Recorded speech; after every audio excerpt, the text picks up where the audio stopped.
ಎಲ್ಲರಿಗೂ ನಮಸ್ತೆ. ನಾನು ಈ ಕ್ಲಾಸಲ್ಲಿ ಆಸ್ ಪರ್ ನ್ಯೂ ಸಿಲೆಬಸ್ ಹೊಸ ಸಿಲೆಬಸ್ ಪ್ರಕಾರ model question paper number 26 solve ಮಾಡ್ತಾ ಇದ್ದೀನಿ. ಈಗ ಫಸ್ಟ್ ಕ್ವಶನ್ ನೋಡಿ. ಫಸ್ಟ್ ಕ್ವಶನ್ ನಂಬರ್ ಸೀರೀಸ್ ಇದೆ ಆಯ್ತಾ. ಇದ್ರಲ್ಲಿ ಯಾವುದೋ ಒಂದು ಪ್ಯಾಟ್ರನ್ ಇದೆ, ಅದೇನು ಅಂತ ಐಡೆಂಟಿಫೈ ಮಾಡಿ.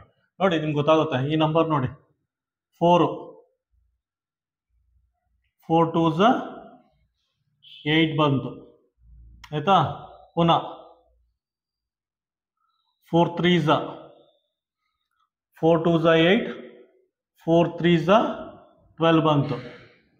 ಪುನಃ alternate number next number alternate ಆಗುತ್ತೆ. 4 4s 4 ಇಂಟು 4 4s 16 ಆಗುತ್ತೆ ಆಯ್ತಾ. ನೆಕ್ಸ್ಟ್ ನಂಬರ್ ಏನಾಗುತ್ತೆ 16 ಆಗುತ್ತೆ. ಆನ್ಸರ್ ಏನು ಬರುತ್ತೆ? Answer C. ಸೆಕೆಂಡ್ ಕ್ವಶನ್ ನೋಡಿ. ಸೆಕೆಂಡ್ ಕ್ವಶನ್ ಏನು ಕೊಟ್ಟಿದ್ದಾನೆ ಅಂದ್ರೆ ಈ ತರ ಒಂದು ನಂಬರ್ ಕೊಟ್ಟಿದ್ದಾನೆ. ಈ ತರ ಒಂದು ನಂಬರ್ ಕೊಟ್ಬಿಟ್ಟು ಈ ನಂಬರ್ದು ಪ್ರೀವಿಯಸ್ ನಂಬರು ಮತ್ತೆ ಈ ನಂಬರ್ದು ನೆಕ್ಸ್ಟ್ ನಂಬರ್ದು ಅವೆರಡದು ಡಿಫ್ರೆನ್ಸ್ ಫೈಂಡ್ ಔಟ್ ಮಾಡಿ ಅಂತ ಕೇಳಿದ್ದಾರೆ ಆಯ್ತಾ. ಪ್ರೀವಿಯಸ್ ನಂಬರ್ ಏನು? ಇದ್ರ ಇನ್ನೊಂದು ನಂಬರು 38 ಆಗುತ್ತೆ ಆಯ್ತಾ. ಇದ್ರ ನೆಕ್ಸ್ಟ್ ನಂಬರ್ ಏನಾಗುತ್ತೆ 39 40 ಆಗುತ್ತೆ ಆಯ್ತಾ. ಇವೆರಡದು ಡಿಫ್ರೆನ್ಸ್ ಬೇಕಂತೆ. ಡಿಫ್ರೆನ್ಸು ಎಷ್ಟು? 40ಯಲ್ಲಿ 38 ಮೈನಸ್ ಮಾಡೋರೆ 2 ಬರುತ್ತೆ ಆಯ್ತಾ. ಆನ್ಸರ್ ಏನು ಬರುತ್ತೆ? ಆನ್ಸರ್ ಎ ಆಗುತ್ತೆ. ಬೇಕು ಅಂದ್ರೆ ಪೂರ್ತಿ ನಂಬರ್ ತಗೊಳ್ಳಿ. 594 ಬೇಕು ಅಂದ್ರೆ ಈ ರೀತಿ ಪೂರ್ತಿ ಬರ್ಕೊಂಡು ಡಿಫ್ರೆನ್ಸ್ ಫೈಂಡ್ ಔಟ್ ಮಾಡಿ. ಆಗ್ಲೂ ನಿಮಗೆ ಡಿಫ್ರೆನ್ಸು 2 ಬರುತ್ತೆ ಆಯ್ತಾ. ಕ್ವಶನ್ ನಂಬರ್ 2ಗೆ ಆನ್ಸರು ಎ. ಕ್ವಶನ್ ನಂಬರ್ 3ನ ಓದಿ ಅರ್ಥ ಮಾಡ್ಕೊಳ್ಳಿ. ಅದ್ರಲ್ಲಿ ಏನು ಕೊಟ್ಟಿದ್ದಾರೆ ಅಂದ್ರೆ ಸಮ್ ಆಫ್ 2 ನಂಬರ್ ಈಸ್ 48 ಅಂತ ಕೊಟ್ಟಿದ್ದಾರೆ. ಫಸ್ಟ್ ಅದನ್ನ ಬರ್ಕೊಳ್ಳಿ. ಅದಕ್ಕೆ ಈಕ್ವೇಶನ್ ಬರ್ಕೊಳ್ಳಿ. Sum of 2 number A plus B is equal to 48 ಅಂತ ಕೊಟ್ಟಿದ್ದಾರೆ. ಒಂದು ಸೆಂಟೆನ್ಸ್. ಇನ್ನೊಂದು ಸೆಂಟೆನ್ಸ್ ಅಲ್ಲಿ ಇಫ್ ಒನ್ ನಂಬರು ಇನ್ನೊಂದು ನಂಬರ್ಗಿಂತ 36 ಜಾಸ್ತಿ ಇದೆಯಂತೆ ಆಯ್ತಾ. ಒಂದು ನಂಬರು ಇನ್ನೊಂದು ನಂಬರ್ಗಿಂತ 36 ಜಾಸ್ತಿ ಇದೆಯಂತೆ. ಯಾವ ರೀತಿ ಬರ್ಕೊಳ್ತೀರಾ ನೋಡಿ. ಬಿ ಅನ್ನೋದು ಎಗಿಂತ 36 ಜಾಸ್ತಿ ಇದೆಯಂತೆ ಆಯ್ತಾ. ಒಂದು ನಂಬರು ಇನ್ನೊಂದು ನಂಬರ್ಗಿಂತ 36 ಜಾಸ್ತಿ ಇದೆ. ಬಿ ಅನ್ನೋದು ಎಗಿಂತ 36 ಜಾಸ್ತಿ ಇದೆ. ಈ ರೀತಿ ಈಕ್ವೇಶನ್ ಬರ್ಕೋಬೇಕು ಆಯ್ತಾ. 48 ಆಸ್ ಇಟ್ ಈಸ್ ಬರ್ಕೊಳ್ಳಿ ಆಯ್ತಾ. ಎ ಪ್ಲಸ್ ಎ ಏನಾಗುತ್ತೆ 2a ಆಗುತ್ತೆ. 36 ಆ ಕಡೆ ಹೋದರೆ 48 ಮೈನಸ್ 36 ಆಗುತ್ತೆ. 2a ಇಸ್ ಈಕ್ವಲ್ ಟು 12 ಬರುತ್ತೆ ಆಯ್ತಾ. ಎ ಇಸ್ ಈಕ್ವಲ್ ಟು 6 ಬರುತ್ತೆ. ಒಂದು ನಂಬರ್ ಬಂತು, ಇನ್ನೊಂದು ನಂಬರ್ನ ಫೈಂಡ್ ಔಟ್ ಮಾಡಬೇಕು. ಹೆಂಗೆ ಫೈಂಡ್ ಔಟ್ ಮಾಡ್ತೀರಾ? ಇಲ್ಲೇ ಬಿ ಅಂದ್ರೇನು ಎ ಪ್ಲಸ್ 36 ಇಲ್ಲೇ ಬರ್ಕೊಂಡಿದ್ದೀವಲ್ಲ. ಬಿ ಅಂದರೆ ಎ ಪ್ಲಸ್ 36 ಅಂತ. ಎ ಪ್ಲಸ್ 36 ಆಯ್ತಾ. ಎ ಅಂದರೆ ಎಷ್ಟು? ಎ ಅಂದರೆ ಗೊತ್ತಿದೆ 6. 36 ಎಷ್ಟಾಗುತ್ತೆ? 42 ಆಗುತ್ತೆ ಆಯ್ತಾ. ಅವೆರಡು ನಂಬರ್ ಏನಾಗುತ್ತೆ 46 ಅಲ್ಲ, 6 ಪ್ಲಸ್ 36 42 ಆಗುತ್ತೆ ಆಯ್ತಾ. ಒಂದು ನಂಬರು 6 ಆಗುತ್ತೆ, ಇನ್ನೊಂದು ನಂಬರು 42 ಆಗುತ್ತೆ. 6 ಪ್ಲಸ್ 36 42 ಆಗುತ್ತೆ. ಆನ್ಸರ್ ಏನು ಬರುತ್ತೆ? ಆನ್ಸರ್ ಎಲ್ಲಿದೆ? Answer C. Answer C. ಒಂದು ನಂಬರು 42, ಇನ್ನೊಂದು ನಂಬರು 06 ಅಥವಾ 6. Answer C. ಕ್ವಶನ್ ನಂಬರ್ 4 ನೋಡಿ. ಕ್ವಶನ್ ನಂಬರ್ 4 ಅಲ್ಲಿ ಏನು ಕೊಟ್ಟಿದ್ದಾನೆ ಅಂದ್ರೆ ಒಂದು ವೈರು 7/8 ಮೀಟರ್ ಉದ್ದ ಇದೆಯಂತೆ ಆಯ್ತಾ. ಒಂದು ವೈರು 7/8 ಮೀಟರ್ ಉದ್ದ ಇದೆಯಂತೆ ಆಯ್ತಾ. ಅದು 2 ಪೀಸ್ ಆಗಿ ಕಟ್ ಆಗಿದೆಯಂತೆ ಆಯ್ತಾ. 2 ಪೀಸ್ ಆಗಿ ಕಟ್ ಆಗಿದೆಯಂತೆ. ಅದನ್ನ ಎ ಪ್ಲಸ್ ಬಿ ಅಂತ ಬರ್ಕೊಳ್ಳಿ ಆಯ್ತಾ. ಇನ್ನೊಂದ್ಸಲ ಎಕ್ಸ್ಪ್ಲೇನ್ ಮಾಡ್ತೀನಿ. ಒಂದು ವೈರು 7/8 ಮೀಟರ್ ಉದ್ದ ಇದೆಯಂತೆ. ಅದು 2 ಪೀಸ್ ಆಗಿ ಕಟ್ ಆಗಿದೆಯಂತೆ ಆಯ್ತಾ. ಅದನ್ನ ಎ ಪ್ಲಸ್ ಬಿ ಅಂತ ಬರ್ಕೊಳ್ಳಿ. 2 ಪೀಸ್ ಇದೆಯಲ್ಲ, ಅದಕ್ಕೆ ಎ ಪ್ಲಸ್ ಬಿ ಅಂತ ಬರ್ಕೊಳ್ಳಿ. ಅದರಲ್ಲಿ ಒಂದು ಪೀಸ್ ಲೆಂತ್ ಕೊಟ್ಟಿದ್ದಾನೆ. ಅದೇನು ಅಂದ್ರೆ 1/4 ಅಂತ. 2 ಪೀಸಲ್ಲಿ 1 ಪೀಸ್ ಲೆಂತ್ 1/4 ಅಂತ. ಇನ್ನೊಂದು ಪೀಸು ಫೈಂಡ್ ಔಟ್ ಮಾಡ್ಬೇಕಂತ. ಇದನ್ನ ಫೈಂಡ್ ಔಟ್ ಮಾಡಿ ಅಂತ ಕೇಳಿದ್ದಾನೆ ಆಯ್ತಾ. ಜಸ್ಟ್ ಸಿಂಪ್ಲಿಫೈ ಮಾಡಿ ಅಷ್ಟೇ ನೋಡಿ. ಈಗ ನೆಕ್ಸ್ಟ್ 7/8 ಮೈನಸ್ 1/4 ಈಕ್ವಲ್ ಸೈನ್ ದಾಟಿ ಈ ಕಡೆ ಬಂದರೆ ಮೈನಸ್ 1/4 ಆಗುತ್ತೆ. ಹೇಳ್ಕೊಳ್ಳುತ್ತೆ ಆಯ್ತಾ. ಈಗ ನೋಡಿ 7/8 ಮೈನಸ್ 1/4 ಇವೆರಡನ್ನು ಮೈನಸ್ ಮಾಡಬೇಕು ಅಂದರೆ ಡಿನಾಮಿನೇಟ್ರು ಸೇಮ್ ಇರಬೇಕು. ಡಿನಾಮಿನೇಟ್ರು ಸೇಮ್ ಮಾಡ್ಕೊಳ್ಳಿ. ಬೇಕು ಅಂದರೆ LCM ತಗೊಳ್ಳಿ, ಇಲ್ಲಾಂದ್ರೆ ಹಂಗೆ ಮಲ್ಟಿಪ್ಲೈ ಮಾಡಿ. 4 2s 8 ಡಿನಾಮಿನೇಟ್ರು ಸೇಮ್ ಬಂತು. ಕೆಳಗಡೆ ಮಲ್ಟಿಪ್ಲೈ ಮಾಡಿದ್ರ ಮೇಲ್ಗಡೆನು 2 ಇಂದ ಮಲ್ಟಿಪ್ಲೈ ಮಾಡಿ ಆಯ್ತಾ. ಈಗ ಡಿನಾಮಿನೇಟ್ರು ಸೇಮ್ ಬಂತು. 8 ಇಂಟು 2 ಇದೆ, 8 ಬರ್ಕೊಳ್ಳಿ. 4 2s 8 ಡಿನಾಮಿನೇಟರ್ ಸೇಮ್ ಇದೆ ಬರ್ಕೊಳ್ಳಿ. ಅದಾದ್ಮೇಲೆ ಮೈನಸ್ ಸೈನ್ ಹಾಕೊಳ್ಳಿ. 7 ಇದೆ 7 ಬರ್ಕೊಳ್ಳಿ. 2 ಇದೆ, 2 ಬರ್ಕೊಳ್ಳಿ ಈಕ್ವಲ್ ಟು ಎ. ಆಯ್ತಾ, 7 2 ಕಳೆದ್ರೆ 5/8 equal to A. A is equal to 5/8 ಆಗುತ್ತೆ. ಆನ್ಸರ್ ಏನು ಬರುತ್ತೆ? 5/8 ಅಂದರೆ ಆನ್ಸರ್ ಸಿ ಆಗುತ್ತೆ. Answer C. ಕ್ವಶನ್ ನಂಬರ್ 5 ನೋಡಿ. ಕ್ವಶನ್ ನಂಬರ್ 5 ಅಲ್ಲಿ ಇದ್ರದ್ದು ಪ್ರೈಮ್ ಫ್ಯಾಕ್ಟರ್ ಫೈಂಡ್ ಔಟ್ ಮಾಡ್ಬೇಕಂತೆ. ಕನ್ನಡದಲ್ಲಿ ಅವಿಭಾಜ್ಯ ಅಪವರ್ತನಗಳನ್ನ ಕಂಡುಹಿಡಿಬೇಕಂತೆ. ಆಯ್ತಾ ನೋಡಿ, ಅಂದ್ರೆ 2 ಇಂದ ಆಗುತ್ತಾ? 2 ಇಂದ ಆಗಲ್ಲ. ಲಾಸ್ಟಲ್ಲಿ 0 2 4 6 8 ಇರಬೇಕು. 2 ಇಂದ ಆಗಲ್ಲ. 3 ಇಂದ ಆಗುತ್ತಾ? 3 ಇಂದ 2 + 3 + 1 ಆಯ್ತಾ, ಎಷ್ಟು? 6 ಆಗುತ್ತೆ. ಸೊ 3 ಇಂದ ಹೋಗುತ್ತೆ. 3 ಇಂದ ಹೋಗುತ್ತೆ. 3 7s 21, ಪುನಃ 21 ಆಗುತ್ತೆ. 3 7s. ನೆಕ್ಸ್ಟ್ ಇದು ಯಾವತ್ತರಿಂದ ಹೋಗುತ್ತೆ? 7 ಇಂದ ಹೋಗುತ್ತೆ. 7 1s 7 1s ಆಯ್ತಾ. ಪುನಃ ಇದು ಯಾವುದರಿಂದನೂ ಹೋಗಲ್ಲ. ಪ್ರೈಮ್ ಫ್ಯಾಕ್ಟರ್ ಯಾವಾಗ ಆಗುತ್ತೆ? ಪ್ರೈಮ್ ಫ್ಯಾಕ್ಟರ್ಸ್ ಕನ್ನಡದಲ್ಲಿ ಅವಿಭಾಜ್ಯ ಅಪವರ್ತನಗಳು ಯಾವುದಾ? 3 × 7 × 11 ಇದು ಅವಿಭಾಜ್ಯ ಅಪವರ್ತನಗಳು, ಪ್ರೈಮ್ ಫ್ಯಾಕ್ಟರ್. ಹಂಗಂದ್ರೆ ಇವೆಲ್ಲ ಪ್ರೈಮ್ ನಂಬರ್ಸು ಮತ್ತೆ ಫ್ಯಾಕ್ಟರ್ಸ್ ಆಯ್ತಾ. ಇವೆಲ್ಲ ಅಪವರ್ತನಗಳು ಮತ್ತೆ ಫ್ಯಾಕ್ಟರ್ಸ್ ಆಯ್ತಾ. ಆನ್ಸರ್ ಏನು ಬರುತ್ತೆ? Answer A. ಕ್ವಶನ್ ನಂಬರ್ 6 ನೋಡಿ. ಕ್ವಶನ್ ನಂಬರ್ 6 ಅಲ್ಲಿ the LCM of 2 prime number is equal to, ಕನ್ನಡದಲ್ಲಿ ಎರಡು ಅವಿಭಾಜ್ಯ ಸಂಖ್ಯೆಗಳ ಲಾಸಾಹ ಯಾವುದಕ್ಕೆ ಸಮನಾಗಿರುತ್ತದೆ ಅಂತ ಕೇಳಿದ್ದೇನೆ. ಆಯ್ತಾ ನೋಡಿ, ಯಾವ್ದಾರ ಎರಡು ಪ್ರೈಮ್ ನಂಬರ್ ತಗೊಳ್ಳಿ, ಇದ್ರ ಫ್ಯಾಕ್ಟರ್ಸ್ ಫೈಂಡ್ ಔಟ್ ಮಾಡಿ ಅಥವಾ LCM ಫೈಂಡ್ ಔಟ್ ಮಾಡಿ. ಹೆಂಗ್ ಮಾಡ್ತೀರಾ? ಸುಮ್ಮನೆ ಚೆಕ್ ಮಾಡಿ. 2 ಇಂದ ಮಾತ್ರ ಹೋಗುತ್ತೆ ಆಯ್ತಾ. ಇದು ಹಂಗೆ ಬರ್ಕೊಳ್ಳಿ. ಪುನಃ ಇದು 3 ಇಂದ ಮಾತ್ರ ಹೋಗುತ್ತೆ ಆಯ್ತಾ. LCM ಅಂದ್ರೆ 2 × 3 ಅಷ್ಟೇನೆ. 2 × 3 6 ಬರುತ್ತೆ. ಯಾವ್ದಾರ ನಂಬರ್ ತಗೊಳ್ಳಿ ನೀವು, ಯಾವ್ದಾರ ನಂಬರ್ ತಗೊಳ್ಳಿ. ಇಲ್ಲಿ ನೋಡಿ 5 ಮತ್ತೆ 7 ತಗೊಂಡಿದ್ದೀನಿ, ಎರಡು ಪ್ರೈಮ್ ನಂಬರ್. LCM ಹೆಂಗ್ ತಗೊಳ್ತೀರಾ? ಜಸ್ಟ್ ಫ್ಯಾಕ್ಟರ್ ಫೈಂಡ್ ಔಟ್ ಮಾಡಿ. 5 ಇಂದ ಮಾತ್ರ ಹೋಗುತ್ತೆ, ಇದು ಆಸ್ ಇಟ್ ಈಸ್ ಬರ್ಕೊಳ್ಳಿ. ಇದು 7 ಇಂದ ಮಾತ್ರ ಹೋಗುತ್ತೆ ಆಯ್ತಾ. LCM ಏನಾಗುತ್ತೆ? LCM 5 × 7 7 35 ಬರುತ್ತೆ ಆಯ್ತಾ. ಹಂಗಂದ್ರೆ product, the LCM of 2 prime number is equal to their product ಅಂತ ಬರ್ಕೋಬೇಕು. ಪ್ರಾಡಕ್ಟ್ ಕನ್ನಡದಲ್ಲಿ ಗುಣಲಬ್ಧ ಅಂತ ಬರ್ಕೋಬೇಕು. ಕನ್ನಡದಲ್ಲಿ ಗುಣಲಬ್ಧ, ಇಂಗ್ಲಿಷಲ್ಲಿ ಪ್ರಾಡಕ್ಟ್ ಅಂತ ಬರ್ಕೋಬೇಕು. ಆನ್ಸರ್ ಏನಾಗುತ್ತೆ? Answer B. ಕ್ವಶನ್ ನಂಬರ್ 7 ನೋಡಿ. ಕ್ವಶನ್ ನಂಬರ್ 7 ಅಲ್ಲಿ ಏನ್ ಕೊಟ್ಟಿದ್ದಾನೆ ಅಂದ್ರೆ, ಫಸ್ಟ್ ಇವೆರಡರದ್ದು ಡಿಫರೆನ್ಸ್ ಫೈಂಡ್ ಔಟ್ ಮಾಡ್ಬೇಕಂತೆ ಆಯ್ತಾ. ಫಸ್ಟ್ ಇವೆರಡರದ್ದು ಡಿಫರೆನ್ಸ್ ಫೈಂಡ್ ಔಟ್ ಮಾಡಿ ಒಂದು ಆನ್ಸರ್ ಬರುತ್ತೆ. ಆಮೇಲೆ ಇವೆರಡು ನಂಬರ್ದು ಸಮ್ ಫೈಂಡ್ ಔಟ್ ಮಾಡಿ ಆಯ್ತಾ, ಒಂದು ಆನ್ಸರ್ ಬರುತ್ತೆ. ಅದಾದ್ಮೇಲೆ ಏನ್ ಮಾಡಿ, ಈ ಆನ್ಸರ್ ಇಂದ ಈ ಆನ್ಸರ್ನ ಮೈನಸ್ ಮಾಡಿ ಆಯ್ತಾ.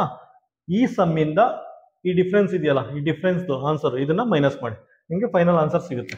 ಇಲ್ಲಿ ನೋಡಿ 7.002 ಅದರಿಂದ ಅದನ್ನ ಮೈನಸ್ ಮಾಡಿ 0.420 ಆಯ್ತಾ. ಇದ್ರ ಸಮ್ ಇಂದ ಇವೆರಡು ನಂಬರ್ ಸಮ್ ಇಂದ ಇವೆರಡು ನಂಬರ್ ಡಿಫರೆನ್ಸ್ ಬರ್ತಲ್ಲ, ಈ ಆನ್ಸರ್ನ ಮೈನಸ್ ಮಾಡಬೇಕು. ಇದನ್ನೇ ಕ್ವಶನ್ ಅಲ್ಲಿ ಮೆನ್ಷನ್ ಮಾಡ್ಯಾರ ಆಯ್ತಾ. ಜಸ್ಟ್ ಮೈನಸ್ ಮಾಡಿ. ಇಲ್ಲೇನು ಬರುತ್ತೆ? 2 ಬರುತ್ತೆ. 2 ಅಲ್ಲಿ 0 ಮೈನಸ್ ಮಾಡಿ 2 ಬರುತ್ತೆ. ಪುನಃ ಇದೇನಾಗುತ್ತೆ? 10 ಅಲ್ಲಿ 2 ಮೈನಸ್ ಮಾಡಿದ್ರೆ 8 ಬರುತ್ತೆ. ಇದು 9 ಆಗಿರುತ್ತೆ. 9 ಅಲ್ಲಿ 4 ಅಂದ್ರೆ 5 ಬರುತ್ತೆ. ಇದು 6 ಆಗುತ್ತೆ ಆಯ್ತಾ. ಆನ್ಸರ್ ಫೈನಲ್ ಆನ್ಸರ್ 6.582 ಬರುತ್ತೆ. ಫೈನಲ್ ಆನ್ಸರು ಎ ಆಗಿರುತ್ತೆ. ಕ್ವಶನ್ ನಂಬರ್ 8 ಅಲ್ಲಿ ಈ ರೀತಿ ಒಂದು ಈಕ್ವೇಶನ್ ಕೊಟ್ಟಿದ್ದಾರೆ. ಕೊಟ್ಬಿಟ್ಟು ಇಲ್ಲಿ ಡೆಸಿಮಲ್ ನಂಬರ್ ಇದೆ, ಇಲ್ಲಿ ಕ್ವಶನ್ ಮಾರ್ಕ್ ಇದೆ ಆಯ್ತಾ. ಈ ಕ್ವಶನ್ ಮಾರ್ಕ್ ಜಾಗದಲ್ಲಿ ಯಾವ ನಂಬರ್ ಬರಬೇಕು ಅಂತ ಕೇಳಿದ್ರೆ ಆಯ್ತಾ. ಫಸ್ಟ್ ಏನ್ ಮಾಡಿ, ಕ್ವಶನ್ ಮಾರ್ಕ್ ತೆಗೆದಾಕಿ. ಯಾಕಂದ್ರೆ ಕ್ವಶನ್ ಮಾರ್ಕ್ ನೋಡಕ್ಕೆ 7 ತರ 9 ತರ 3 ತರ ಕಾಣಿಸುತ್ತೆ. ತೆಗೆದುಬಿಟ್ಟು X ಅಂತ ಬರ್ಕೊಳ್ಳಿ ಆಯ್ತಾ. X ವ್ಯಾಲ್ಯೂ ಫೈಂಡ್ ಔಟ್ ಮಾಡಿ. ಏನ್ ಮಾಡಿ, ಕ್ರಾಸ್ ಮಲ್ಟಿಪ್ಲಿಕೇಶನ್ ಇದು ಇಲ್ಲಿಗೆ 1/0.01 ಅಂತ ಬರ್ಕೊಳ್ಳಿ ಆಯ್ತಾ. ನೋಡಿ ಕೆಳಗಡೆ 2 ಡಿಜಿಟ್ ಆದ್ಮೇಲೆ ಚುಕ್ಕಿದೆ, 1 ಡಿಜಿಟ್ 2 ಡಿಜಿಟ್ ಆದ್ಮೇಲೆ ಚುಕ್ಕಿದೆ ಆಯ್ತಾ. ಕೆಳಗಡೆ 1 ಅಂಕಿ 2 ಅಂಕಿ ಆದ್ಮೇಲೆ ಚುಕ್ಕಿದೆ, ಹಂಗಂದ್ರೆ ಮೇಲ್ಗಡೆ 2 0 ಇರ್ಬೇಕು ಆಯ್ತಾ. ಇನ್ನೊಂದ್ಸಲ ಎಕ್ಸ್ಪ್ಲೇನ್ ಮಾಡ್ತೀನಿ. ಕೆಳಗಡೆ ಡಿನಾಮಿನೇಟರ್ ಅಲ್ಲಿ 1 ಅಂಕಿ 2 ಅಂಕಿ ಆದ್ಮೇಲೆ ಚುಕ್ಕಿದೆ ಆಯ್ತಾ. 2 ಡಿಜಿಟ್ ಆದ್ಮೇಲೆ ಚುಕ್ಕಿದೆ, ಮೇಲ್ಗಡೆ 2 0 ಹಾಕೊಳ್ಳಿ. ಇಷ್ಟೇನೆ ಫೈನಲ್ ಆನ್ಸರ್. X = 100. ಆನ್ಸರ್ ಏನ್ ಬರುತ್ತೆ? Answer D. ಕ್ವಶನ್ ನಂಬರ್ 9 ನೋಡಿ. 7/6 ಆಫ್ ಎ ಲೀಪ್ ಇಯರ್. ಕನ್ನಡದಲ್ಲಿ 7/6 ಅಧಿಕ ವರ್ಷ ಅಂದ್ರೆ ಏನು ಅಂತ ಕೇಳಿದ್ದಾರೆ. ಯಾವ ರೀತಿ ಮಾಡ್ತೀರಾ? ಪುನಃ ಬರ್ಕೊಳ್ಳಿ. 7/6 ಆಯ್ತಾ. ಒಂದು ಲೀಪ್ ಇಯರ್ ಅಥವಾ ಒಂದು ಅಧಿಕ ವರ್ಷ ಅಂದ್ರೆ ಎಷ್ಟು? 366 ದಿನಗಳು ಆಯ್ತಾ. ನೆಕ್ಸ್ಟ್ ಸಿಂಪ್ಲಿಫೈ ಮಾಡಿ. ಸಿಂಪ್ಲಿಫೈ ಮಾಡಿದ್ರೆ 6 1 6 6 ಪುನಃ 6 1 ಮೇಲ್ಗಡೆ ಏನಾಗುತ್ತೆ? 7 × 61 ಬರುತ್ತೆ. 7 × 61 ಅಂದ್ರೆ ಎಷ್ಟಾಗುತ್ತೆ? 7 × 61 ಡೇಸ್. ಮಲ್ಟಿಪ್ಲೈ ಮಾಡಿದ್ರೆ 427 ಡೇಸ್ ಆಗುತ್ತೆ ಆಯ್ತಾ.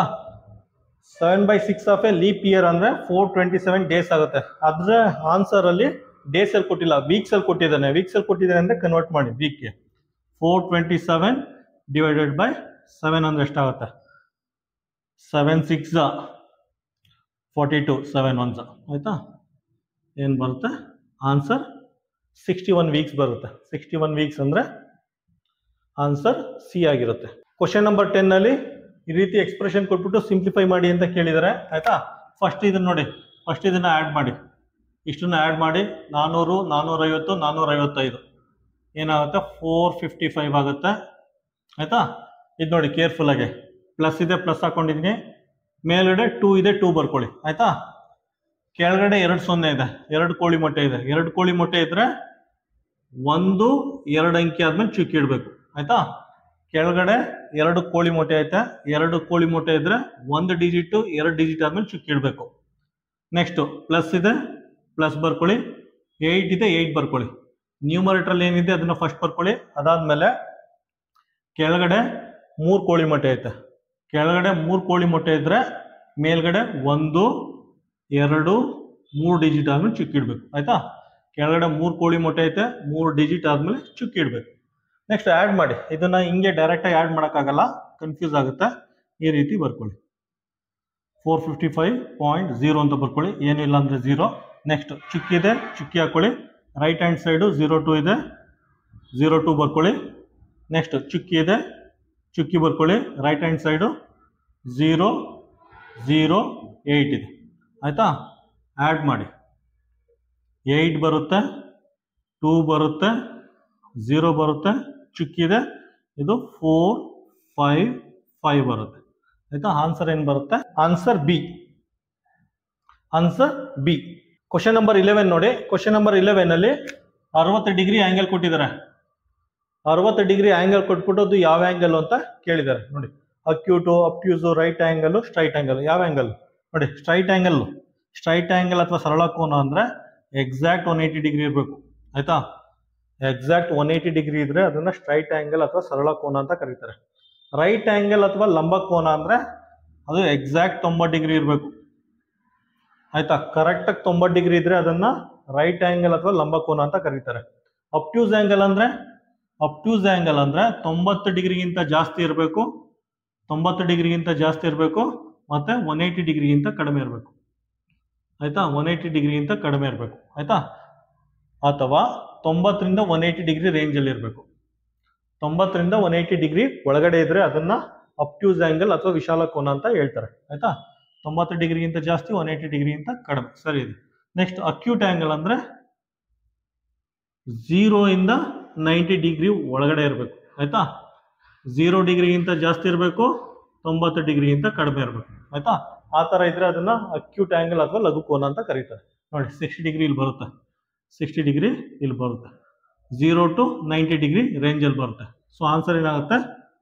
Answer A. ಕ್ವಶನ್ ನಂಬರ್ 12 ನೋಡಿ. ಕ್ವಶನ್ ನಂಬರ್ 12 ಅಲ್ಲಿ ಒಂದು ಟ್ರಯಾಂಗಲ್ ಅಲ್ಲಿ ಯಾವುದೋ ಒಂದು ಆಂಗಲ್ 90 ಡಿಗ್ರಿ ಇದ್ರೆ ಅದು ಯಾವ ಟೈಪ್ ಟ್ರಯಾಂಗಲ್ ಅಂತ ಕೇಳಿದ್ದಾರೆ ಆಯ್ತಾ. ಯಾವುದೋ ಒಂದು ಆಂಗಲ್ 90 ಡಿಗ್ರಿ ಇದೆಯಂತೆ, ಆ ಥರ ಇದ್ರೆ ಅದು ಯಾವ ಟೈಪ್ ಟ್ರಯಾಂಗಲ್ ಅಂತ ಕೇಳಿದ್ದಾರೆ ಆಯ್ತಾ. ನೋಡಿ, ಅದನ್ನ ಲಂಬ ಕೋನ ತ್ರಿಭುಜ ಅಂತ ಹೇಳ್ತಾರೆ ಆಯ್ತಾ. ಅದ್ರ ಆಂಗಲ್ ಎಕ್ಸಾಕ್ಟ್ 90 ಡಿಗ್ರಿ ಇದ್ರೆ, ಯಾವ್ದಾರ ಒಂದು ಕೋನ 90 ಡಿಗ್ರಿ ಇದ್ರೆ ಅದನ್ನ ರೈಟ್ ಆಂಗಲ್ ಅಥವಾ ಲಂಬ ಕೋನ ತ್ರಿಭುಜ ಅಂತ ಹೇಳ್ತಾರೆ. ಆನ್ಸರ್ ಏನು ಬರುತ್ತೆ? ಆನ್ಸರ್ ಸಿ ಆಗುತ್ತೆ ಆಯ್ತಾ. ನೆಕ್ಸ್ಟ್ ಅಕಸ್ಮಾತ್ ಅವ್ರೇನಾರ ಈಕ್ವಿಲ್ಯಾಟ್ರಲ್ ಟ್ರಯಾಂಗಲ್ ಕೇಳಿದ್ರೆ, ಈಕ್ವಿಲ್ಯಾಟ್ರಲ್ ಟ್ರಯಾಂಗಲ್ ಅಂದ್ರೆ ಏನು? ಎಲ್ಲ ಆಂಗಲ್ಸ್ ಈ ತರ ಒಂದು ಟ್ರಯಾಂಗಲ್ ಇದ್ರೆ, ಈಕ್ವಿ ಆಂಗಲ್ ಅಂದ್ರೆ ಎಲ್ಲ ಆಂಗಲ್ ಸೇಮ್ ಇರುತ್ತೆ. ಎಲ್ಲ ಆಂಗಲ್ ಸೇಮ್ ಅಂದ್ರೆ 60 ಡಿಗ್ರಿ ಇರಲೇಬೇಕು. ಎಲ್ಲ ಆಂಗಲ್ ಸೇಮ್ ಅಂದ್ರೆ 60 ಡಿಗ್ರಿ ಇರಲೇಬೇಕು. ಯಾಕಂದ್ರೆ sum of interior angle equal to 180 degree ಆಗಿರುತ್ತೆ. Sum of interior angle equal to 180 degree ಆಗಿರುತ್ತೆ ಆಯ್ತಾ. ಎಲ್ಲ ಕೋನಗಳು ಸೇಮ್ ಇದೆ ಅಂದರೆ ಈಕ್ವಿಲ್ಯಾಟರಲ್ ಅಥವಾ ಸಮಬಾಹು ತ್ರಿಭುಜ ಅಂತ ಹೇಳ್ಬೋದು ಕನ್ನಡದಲ್ಲಿ. ಅದು ಕೇಳಿದ್ರೆ 60 ಡಿಗ್ರಿ ಅಂತ ಇರಲಿ, ಪ್ರತಿಯೊಂದು ಆ್ಯಂಗಲ್ 60 ಡಿಗ್ರಿ ಇರುತ್ತೆ ಅಷ್ಟೇ. ನೆಕ್ಸ್ಟ್ ಅಬ್ಟ್ಯೂಸ್ ಆ್ಯಂಗಲ್ ಅಂದರೆ ಇದು 90 ಡಿಗ್ರಿಗಿಂತ ಜಾಸ್ತಿ ಇರಬೇಕು, 180ಗಿಂತ ಕಡಿಮೆ ಇರಬೇಕು. ಆಲ್ರೆಡಿ ಎಕ್ಸ್ಪ್ಲೇನ್ ಮಾಡಿದ್ದೀನಿ. ಅಕ್ಯೂಟ್ ಅಂದರೆ 0 ಡಿಗ್ರಿಗಿಂತ ಜಾಸ್ತಿ ಇರಬೇಕು, 90 ಡಿಗ್ರಿಗಿಂತ ಕಡಿಮೆ ಇದ್ದರೆ ಅಕ್ಯೂಟ್ ಅಥವಾ ಲಘುಕೋನ ಅಂತ ಹೇಳ್ತಾರೆ. ಕ್ವಶನ್ ನಂಬರ್ 12ಗೆ ಆನ್ಸರು ಸಿ ಆಗಿದೆ. ನೋಡಿ, ಈ ಕ್ವಶನ್ ನೋಡೋಕ್ಕೆ ತುಂಬ ಸಿಂಪಲ್ ಅನಿಸುತ್ತೆ, ಆದರೆ ಮಕ್ಕಳು ಕಾಂಪ್ಲಿಕೇಟೆಡ್ ಪ್ರಾಬ್ಲಮ್ಗೆ ರೆಡಿಯಾಗಿರ್ತಾರೆ ಆಯಿತಾ. ತುಂಬ ದೊಡ್ಡ ದೊಡ್ಡ ಕ್ವಶನ್ಗೆ ರೆಡಿಯಾಗಿರ್ತಾರೆ. ಈ ಥರ ಕ್ವಶನ್ನು ಆಲ್ಮೋಸ್ಟ್ ಇಗ್ನೋರ್ ಮಾಡಿರ್ತಾರೆ. ಅದಕ್ಕೋಸ್ಕರ ಈ ಥರ ಕ್ವಶನ್ ಮೇಲೂ ಸ್ವಲ್ಪ ಕಾನ್ಸಂಟ್ರೇಟ್ ಇಟ್ಟು ಓದಬೇಕು ಆಯಿತಾ. ಕ್ವಶನ್ ನಂಬರ್ 12ಗೆ ಆನ್ಸರು ಸಿ. ಕ್ವಶನ್ ನಂಬರ್ 13 ನೋಡಿ, ಅದರಲ್ಲಿ 786 × 964 ಅಂತ ಕೊಟ್ಟಿದ್ದಾರೆ. ಕನ್ನಡದಲ್ಲಿ 786 ಬಾರಿ 964 ಅಂತ ಕೊಟ್ಟಿದ್ದಾನೆ. ತುಂಬ ಸಿಂಪಲ್ ಆಗಿ ಜಸ್ಟ್ ಮಲ್ಟಿಪ್ಲೈ ಮಾಡಿ ಅಷ್ಟೇ ಆಯಿತಾ. 786 × 964 ಅಂತ ಮಲ್ಟಿಪ್ಲೈ ಮಾಡಿದ್ರೆ ನಿಮಗೆ ಏನು ಬರುತ್ತೆ ಅಂದರೆ 75 77 04 ಬರುತ್ತೆ ಆನ್ಸರ್ ಆಯಿತಾ. ಆನ್ಸರ್ ಏನಾಗುತ್ತೆ? Answer D. ಕ್ವಶನ್ ನಂಬರ್ 14 ನೋಡಿ, find the average of the first 6 multiples of 6. ಕನ್ನಡದಲ್ಲಿ 6ರ ಮೊದಲ 6 ಗುಣಕಗಳ ಸರಾಸರಿಯನ್ನು ಕಂಡುಹಿಡಿಯಿರಿ ಅಂತ ಕೇಳಿದರೆ, ನವೋದಯ ಎಕ್ಸಾಮಲ್ಲಿ ಪರ್ಟಿಕ್ಯುಲರ್ಲಿ ಮ್ಯಾಥಮೆಟಿಕ್ಸಲ್ಲಿ ನೀವು ಕ್ವಶನ್ನ ಅರ್ಥ ಮಾಡ್ಕೊಂಡ್ರೆ 50% ಸೊಲ್ಯೂಷನ್ ಸಿಗ್ದಂಗೆ ಆಯಿತಾ. ನೋಡಿ, average of first 6 multiples of 6. 6th multiples ಏನಿದೆ? 6 1 6, 6 2 12, 6 3 18, 6 4 24, 6 5 30, 6 6 36 ಆಯಿತಾ. 6 ಮಲ್ಟಿಪಲ್ಸ್ ಆಫ್ 6 ಆಯಿತಾ. ಎಷ್ಟು ನಂಬರ್ ಇದೆ? 1 2 3 4 5 6 ನಂಬರ್ ಇದೆ, ಬರ್ಕೊಳ್ಳಿ. ಆ್ಯಡ್ ಮಾಡಿ ಎಲ್ಲ 126 ಬರುತ್ತೆ, ಡಿವೈಡೆಡ್ ಬೈ 6 ಇದೆ ಆಯಿತಾ. 6 2 6 1 ಆನ್ಸರ್ ಬರುತ್ತೆ ಆಯಿತಾ. ಆವ್ರೇಜ್ ಅಥವಾ ಕನ್ನಡದಲ್ಲಿ ಸರಾಸರಿ ಅಂದರೆ ಇಷ್ಟೇ ಆಯಿತಾ. ಸಮ್ ಮಾಡಿ, ಎಷ್ಟೇ ನಂಬರ್ ಕೊಟ್ಟಿರಲಿ, ಅವ್ರು ಎಷ್ಟೇ ನಂಬರ್ ಕೊಟ್ಟಿರಲಿ ಅದ್ರ ಸಮ್ ಮಾಡಿ ಎಷ್ಟು ನಂಬರ್ ಕೊಟ್ಟಿದ್ದಾನೆ ಕೆಳಗಡೆ ಬರ್ಕೊಳ್ಳಿ. 6 ಕೊಟ್ಟರೆ 6, 8 ಕೊಟ್ಟರೆ 8, 10 ಕೊಟ್ಟರೆ 10, ಆಮೇಲೆ ಡಿವೈಡ್ ಮಾಡಿ ಬಂದದ್ದು ಆನ್ಸರೇ ಆವ್ರೇಜ್ ಅಥವಾ ಸರಾಸರಿ ಆಗಿರುತ್ತೆ. ಆನ್ಸರ್ ಏನು ಬರುತ್ತೆ? Answer D. ಕ್ವಶನ್ ನಂಬರ್ 15 ಏನು ಕೇಳಿದೆ ಅಂದರೆ 2 ನಂಬರ್ನ ಮಲ್ಟಿಪ್ಲೈ ಮಾಡ್ಬೇಕಂತೆ ಆಯ್ತಾ. 2 ನಂಬರ್ನ ಮಲ್ಟಿಪ್ಲೈ ಮಾಡ್ಬೇಕಂತೆ. ಒಂದು ನಂಬರ್ ಸೀದಾ ಕೊಟ್ಟಿದ್ದಾನೆ, ಇನ್ನೊಂದು ನಂಬರ್ನ ಇನ್ವರ್ಸ್ ರೆಸಿಪ್ರೋಕಲ್ ಅಥವಾ ವಿಲೋಮ ಸಂಖ್ಯೆ ಮಾಡಿಕೊಂಡು ಮಲ್ಟಿಪ್ಲೈ ಮಾಡಿ ಅಂತ ಕೇಳಿದ್ದಾರೆ ಆಯ್ತಾ. ನೋಡಿ, ಫಸ್ಟ್ ನಂಬರ್ 15 × 13/30. ಈ ನಂಬರ್ನ ಆಸ್ ಇಟ್ ಈಸ್ ಬರ್ಕೊಳ್ಳಿ. ಈ ನಂಬರ್ ಇದೆಯಲ್ಲ, ಈ ನಂಬರ್ನ ರೆಸಿಪ್ರೋಕಲ್ ಬರ್ಕೊಳ್ಳಿ, ವಿಲೋಮ ಸಂಖ್ಯೆನ ಬರ್ಕೊಳ್ಳಿ.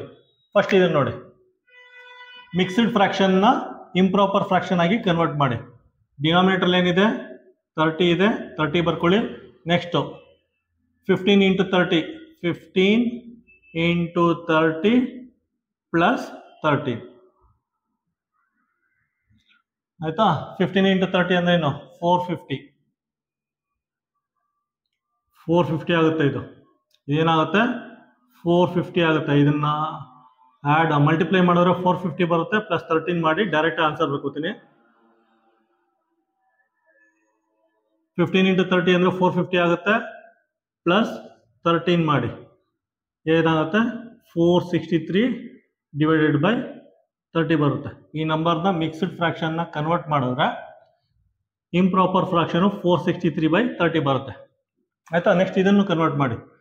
ಡಿನಾಮಿನೇಟರ್ ಏನಿದೆ ಅದನ್ನು ಬರ್ಕೊಳ್ಳಿ, 15 ಆಯಿತಾ. ನೆಕ್ಸ್ಟು 7 × 15 + 4 ಆಯಿತಾ. 7 × 15 ಅಂದರೆ 105 ಆಗುತ್ತೆ, ಪ್ಲಸ್ 4 ಡಿವೈಡೆಡ್ ಬೈ 15 ಅಂತ ಬರ್ಕೊಳ್ಳಿ ಆಯಿತಾ. ಇದು 109/15 ಆಗುತ್ತೆ ಆಯಿತಾ. ಇಲ್ಲಿ ಏನು ಕೊಟ್ಟಿರೋದ್ರೆ ರೆಸಿಪ್ರೋಕಲ್ ಮಾಡ್ಬೇಕಂತ ಈ ನಂಬರ್ನ. ರೆಸಿಪ್ರೋಕಲ್ ಅಥವಾ ಕನ್ನಡದಲ್ಲಿ ವಿಲೋಮ ಸಂಖ್ಯೆ ಅಂದರೆ ಇದನ್ನ ಪಲ್ಟಿ ಮಾಡಿ. ಇದನ್ನ ಪಲ್ಟಿ ಮಾಡಿದ್ರೆ ಅದು ರೆಸಿಪ್ರೋಕಲ್ ಆಗುತ್ತೆ.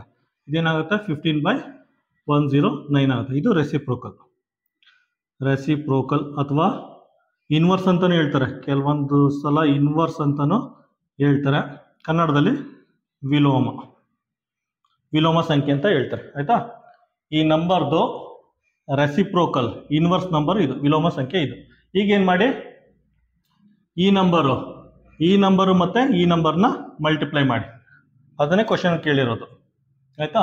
460/30 463/30 ಇಂಟು 15/109 ಆಯಿತಾ. 15 1s 15 2s. ಫೈನಲ್ ಆನ್ಸರ್ ಏನು ಬರುತ್ತೆ? 463 / 2 × 109 ಅಂದರೆ ಎಷ್ಟಾಗುತ್ತೆ? 218 ಆಗುತ್ತೆ. 218 ಆಗುತ್ತೆ final answer. This is the final answer.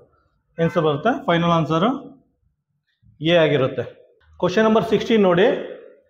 3 m³ oil ಇದೆಯಂತೆ, 200 ml ಬಾಟಲ್ಸ್ ಇದೆಯಂತೆ ಆಯಿತಾ.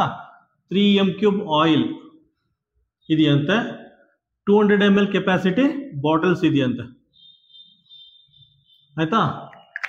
3 m³ ಆಯಿಲ್ನ 200 ml ಕೆಪಾಸಿಟಿ ಬಾಟಲಲ್ಲಿ ತುಂಬಿದ್ರೆ ಎಷ್ಟು ಬಾಟಲ್ಸ್ ಬೇಕಾಗುತ್ತೆ ಅಂತ ಕೇಳಿದ್ದೀನಿ ಆಯಿತಾ. ಈ ರೀತಿ ಯಾವುದೇ ಕ್ವಶನ್ ಬಂದರು ಆಯಿತಾ, ಮೇಲ್ಗಡೆ ಬಿಗ್ಗರ್ ಏರಿಯಾ ಅಥವಾ ಬಿಗ್ಗರ್ ಕ್ವಾಂಟಿಟಿ, ಕೆಳಗಡೆ ಸ್ಮಾಲರ್ ಏರಿಯಾ ಅಥವಾ ಸ್ಮಾಲರ್ ಕ್ವಾಂಟಿಟಿ ಬರ್ಕೊಳ್ಳಿ, ನಿಮಗೆ ನಂಬರ್ ಆಫ್ ಬಾಟಲ್ ಸಿಗುತ್ತೆ ಆಯಿತಾ. ಮೇಲ್ಗಡೆ ಯಾವಾಗಲೂ ಬಿಗ್ಗರ್ ಕ್ವಾಂಟಿಟಿ ಏರಿಯಾ ಆಗಿರ್ಬೋದು, ವಾಲ್ಯೂಮ್ ಆಗಿರ್ಬೋದು, ಏನಾರು ಆಗಿರ್ಬೋದು, ಕೆಳಗಡೆ ಸ್ಮಾಲರ್ ಆಯಿತಾ. ಕನ್ವರ್ಟ್ ಮಾಡಬೇಕಾದ್ರೆ ಯೂನಿಟ್ ಎಲ್ಲ ಸೇಮ್ ಇರಬೇಕು. ಇಲ್ಲಿ ನೋಡಿ ಮೀಟರ್ ಕ್ಯೂಬ್ ಐತೆ, ಇಲ್ಲಿ ml ಇದೆ. ಇದನ್ನ ಯೂನಿಟ್ನ ಸೇಮ್ ಮಾಡಿಕೊಂಡು ಡಿವಿಷನ್ ಮಾಡಿ ನಿಮಗೆ ಫೈನಲ್ ಆನ್ಸರ್ ಸಿಗುತ್ತೆ ಆಯಿತಾ. ಒಂದು m³ ಅಂದರೆ ಏನು? 1 m³ ಅಂದರೆ ಇಲ್ಲಿ ಬರುತ್ತೆ ನೋಡಿ, 1 m³ ಅಂದರೆ 1000 ಲೀಟರ್ ಅಂತ, 1000 ಲೀಟರ್ ಅಂತ ಆಯಿತಾ. ನೆಕ್ಸ್ಟು 1 ಲೀಟರ್ ಅಂದರೆ 1000 ml ಅಂತ ಆಯಿತಾ. ಸೊ ಇದೇನಾಗುತ್ತೆ? 3 m³ ಇದ್ದದ್ದು 3 × 1000 × 1000 ml ಆಗುತ್ತೆ ಆಯಿತಾ. ಕೆಳಗಡೆ 200 ml ಆಗುತ್ತೆ ನೋಡಿ, ಯೂನಿಟ್ ಸೇಮ್ ಬಂತು ಆಯಿತಾ. ಯಾವಾಗಲೂ ಈ ಥರ ಡಿವಿಷನ್ ಮಾಡಬೇಕಾದ್ರೆ ಯೂನಿಟ್ ಸೇಮ್ ಇರಬೇಕು. ಈಗ ಡೈರೆಕ್ಟ್ ಡಿವಿಷನ್ ಮಾಡಿ, 2 0 2 0 ಡಮಾರ್ ಆಗುತ್ತೆ. ಮೇಲ್ಗಡೆ ಏನು ಉಳ್ಕೊಳ್ಳುತ್ತೆ?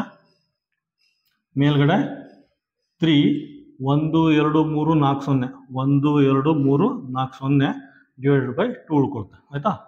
2 1s 2 15s ಏನು ಬಂತು? 15 3 0 1 2 3 ಆಯಿತಾ. ನೋಡಿ 15,000 ಬಾಟ್ಲು ಬೇಕಾಗುತ್ತೆ, 15,000 ಬಾಟ್ಲು. ಆನ್ಸರ್ ಏನು ಬರುತ್ತೆ? Answer C. ಕ್ವಶನ್ ನಂಬರ್ 17ನಲ್ಲಿ ಒಬ್ಬ ಶಾಪ್ ಕೀಪರು 5 ಚೇರ್ನ 2890 ರೂಪಾಯಿಗೆ ಪರ್ಚೇಸ್ ಮಾಡ್ತಾನೆ ಆಯಿತಾ. ಹಂಗಂದ್ರೆ ಇದು ಕಾಸ್ಟ್ ಪ್ರೈಸ್ ಆಗುತ್ತೆ. 5 ಚೇರ್ನ 2890 ರೂಪಾಯಿಗೆ ಪರ್ಚೇಸ್ ಮಾಡ್ತಾನೆ, ಇದು ಕಾಸ್ಟ್ ಪ್ರೈಸ್ ಆಗುತ್ತೆ. ಪರ್ಚೇಸ್ ಮಾಡಿಬಿಟ್ಟು 3805 ರೂಪಾಯಿಗೆ ಸೆಲ್ ಮಾಡ್ತಾನೆ ಆಯಿತಾ. 5 ಚೇರ್ನ 2890 ರೂಪಾಯಿಗೆ ಪರ್ಚೇಸ್ ಮಾಡ್ತಾನೆ, ಮಾಡಿಬಿಟ್ಟು 3805 ರೂಪಾಯಿಗೆ ಸೆಲ್ ಮಾಡ್ತಾನೆ. ಹಾಗಾದರೆ ಪ್ರತಿ ಚೇರ್ಗೆ ಎಷ್ಟು ಪ್ರಾಫಿಟ್ ಸಿಕ್ತು ಅಂತ ಕ್ವಶನ್ ಕೇಳಿದ್ದಾರೆ. ಇಲ್ಲಿ ಡೈರೆಕ್ಟಾಗಿ ಇದು ಮಾಡಿ, ಏನು ಬರುತ್ತೆ? 5 ಇದೇನಾಗುತ್ತೆ? 10 10ರಲ್ಲಿ 9 ಕಳೆದ್ರೆ 1, ಇದೇನಾಗುತ್ತೆ? 7 ಆಗುತ್ತೆ. ಈ ಕಡೆಯಿಂದ ಬಂದರೆ 17 ಆಗುತ್ತೆ. 17ನಲ್ಲಿ 8 ಕಳೆದ್ರೆ ಎಷ್ಟಾಗುತ್ತೆ? 17ನಲ್ಲಿ 915 ಬರುತ್ತೆ ಆಯಿತಾ. ಅವನಿಗೆ ಟೋಟಲ್ ಪ್ರಾಫಿಟ್ಟು, ಇದು ಪ್ರಾಫಿಟ್ ಬಂತು ಎಷ್ಟು? 5 ಚೇರ್ಗೆ ಇದು ಪ್ರಾಫಿಟ್ಟು. 1 ಚೇರ್ಗೆ ಎಷ್ಟು ಪ್ರಾಫಿಟ್ಟು? 1 ಚೇರ್ಗೆ ಅಂದರೆ ಡಿವೈಡೆಡ್ ಬೈ 5 ಮಾಡಿ, 5 ಮಾಡಿದ್ರೆ 183 ಬರುತ್ತೆ ಆಯಿತಾ. ಇದು 1 ಚೇರ್ ಪ್ರಾಫಿಟ್ಟು, ಇದು 5 ಚೇರ್ಗೆ ಪ್ರಾಫಿಟ್ಟು ಆಯಿತಾ. 5 ಚೇರ್ ಪ್ರಾಫಿಟ್, ಇದು 1 ಚೇರ್ ಪ್ರಾಫಿಟ್. ಆನ್ಸರ್ ಏನು ಬರುತ್ತೆ? Answer A. Answer A. Question number 18ನಲ್ಲಿ ಈ ರೀತಿ 2 ನಂಬರ್ ಕೊಟ್ಬಿಟ್ಟು ಮಲ್ಟಿಪ್ಲೈ ಮಾಡಿ ಅಂತ ಕೇಳಿದ್ದಾನೆ. ಮಲ್ಟಿಪ್ಲೈ ಮಾಡೋಕ್ಕೆ ಮುಂಚೆನೆ ಇವೆರಡೂ ನಂಬರ್ನೂ ನಿಯರೆಸ್ಟ್ 100ಗೆ ರೌಂಡ್ ಆಫ್ ಮಾಡ್ಬೇಕಂತೆ ಆಯಿತಾ. ನಿಯರೆಸ್ಟ್ 100 ಅಥವಾ 100ರ ಸಮೀಪದ ಬೆಲೆಗೆ ರೌಂಡ್ ಆಫ್ ಮಾಡ್ಬೇಕಂತೆ. ಮಾಡಿಬಿಟ್ಟು ಮಲ್ಟಿಪ್ಲೈ ಮಾಡಿ ಅಂತ ಕೇಳಿದೆ ಆಯಿತಾ. ಫಸ್ಟ್ ಈ ನಂಬರ್ ರೌಂಡ್ ಆಫ್ ಮಾಡ್ತೀನಿ, 5980 ಆಯಿತಾ. ಬಿಡಿ 10 100 ಈ ನಂಬರ್ನ ರೌಂಡ್ ಆಫ್ ಮಾಡಬೇಕು. 1s 10s 100 ಈ ನಂಬರ್ನ ರೌಂಡ್ ಆಫ್ ಮಾಡಬೇಕು ಅಂದರೆ ಈ ನಂಬರ್ನ ಚೆಕ್ ಮಾಡಿ ಆಯಿತಾ. ಇದೇನಾಗುತ್ತೆ? ಲೋಯರ್ ನಂಬರ್ ಆದರೆ ಬಿಡಿ 10 100, ಲೋಯರ್ ನಂಬರ್ ಆದರೆ 900 ಆಗುತ್ತೆ. ಹೈಯರ್ ನಂಬರ್ ಆದರೆ ಏನಾಗುತ್ತೆ? ಇದು 6000 ಆಗುತ್ತೆ ಆಯಿತಾ. ಇದು 5900 ಆಗುತ್ತೆ, ಇದು 6000 ಆಗುತ್ತೆ. ಯಾವ ರೀತಿ ಚೆಕ್ ಮಾಡ್ತೀರಾ? ಇದಕ್ಕೆ ರೌಂಡ್ ಆಫ್ ಮಾಡ್ತೀರಾ, ಇದಕ್ಕೆ ರೌಂಡ್ ಆಫ್ ಮಾಡ್ತೀರಾ? ಅದಕ್ಕೆ ಏನು ಮಾಡಿ, ನಂಬರ್ ಲೈನ್ ಬರ್ಕೊಳ್ಳಿ. 9 8 7 6 5 4 3 2 1 0 ಆಯಿತಾ.